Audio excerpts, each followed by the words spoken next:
السلام عليكم وأنا كلية عبد الرزاق kanaalka daawanaysan waa barnaamij maanta fiidiyoga waxaan ku sheekaynaynaa sida loo qariyo like-ta marka ku soo dhawaada mawduuceena maanta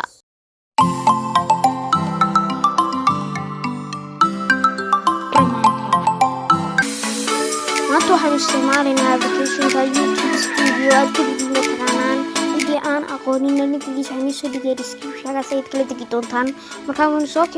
tegayna saddexda dhibcood isku saaran kadibna videos baynu ka dooranayna kadib videos markaynu ka doorano fiidiyowadii dhan ee channelkeena ku upload gareysnaa baa inoo soo baxaya hal mid baynu ka dooranayna waxaan dooranay markaas marka soo dooratid oo ku dhufanaysan markaad ku dhufatid qalinka yar ee xagga sare ku sii qalinka yar baad ku dhufanaysaa xagga sare ku yaala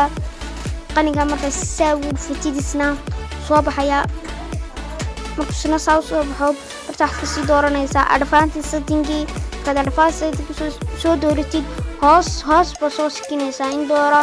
bas abar soo sikisi bartaasad barta xidhan ayaad barta family aad xidhan marka dad barta save direct talaayad ku dhufanaysaa gasaagun fatid in video like waan qarna saynu hubsano YouTube-keenu tagaynaa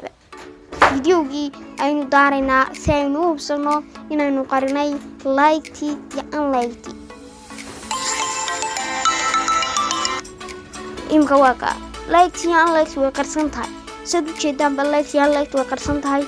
markaas waad aragtaan baan u malaynaya sida loo qariyay markaas saasaa loo qariyaa waxaa jira laba qaab oo loo qariyo qaab waa qaab dheero website-ka YouTube Studio tagaysaa meel kale galaysaa waa bad kale galaysaa ka laakiin kana ka fudud markaas video baahan saas u isticmaalaysaa fiidiyowgeena maanta inaas ayuu ka yahay wassalaamu calaykum waraxmatullaahi taala wabarakaatuh